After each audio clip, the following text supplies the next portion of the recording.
si on veut résumer les choses, on peut dire qu'il y a plutôt un contact de type attractif entre l'eau et le verre, alors qu'entre l'eau et le téflon, c'est plutôt répulsif.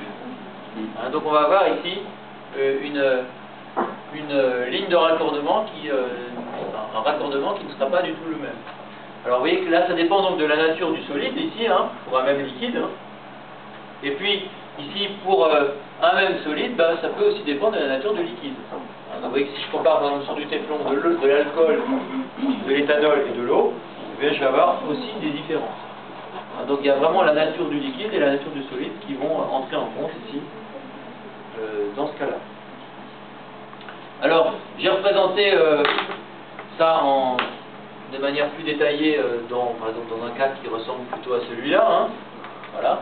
Donc là, on va mesurer dans ce genre de situation l'angle qu'on appelle l'angle de raccordement. Donc l'angle de raccordement, c'est l'angle entre la surface du solide et ici et la tangente au liquide. Et on va mesurer cet angle-là. Donc vous voyez que cet angle-là, il peut être faible comme c'est le cas ici, plus élevé ou encore plus élevé, puisque là, il vaut plus de 90 degrés. Et puis, vu de dessus, ici, on a ce qu'on appelle la ligne de raccordement qui est là. La ligne de raccordement, c'est là où on a le solide, le liquide et le gaz qui se côtoient finalement au niveau de cette ligne-là. Parce que ici, vous voyez que vous avez le liquide, le solide et le gaz qui est là.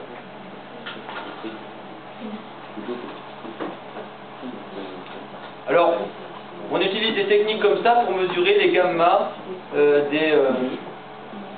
des solides gaz et liquides gaz. Hein. On va le voir ici. Dans ce petit schéma là, on voit simplement que l'alcool mouille davantage que le téflon que l'eau. Hein. On dira qu'on a un contact davantage mouillant ici, là que là. Et on voit aussi que l'eau mouille davantage le verre que le téflon, comme on le voit ici. Le contact est davantage mouillant ici que là. Alors ce contact-là, on appelle ça un contact non mouillant, on en parlera après. Et ces deux-là sont des contacts mouillants, celui-ci l'étant davantage. Donc un contact mouillant parfait, ben, c'est quand le liquide va s'étaler complètement sur le solide. Hein. Hein, donc là, on n'est pas loin ici. Hein.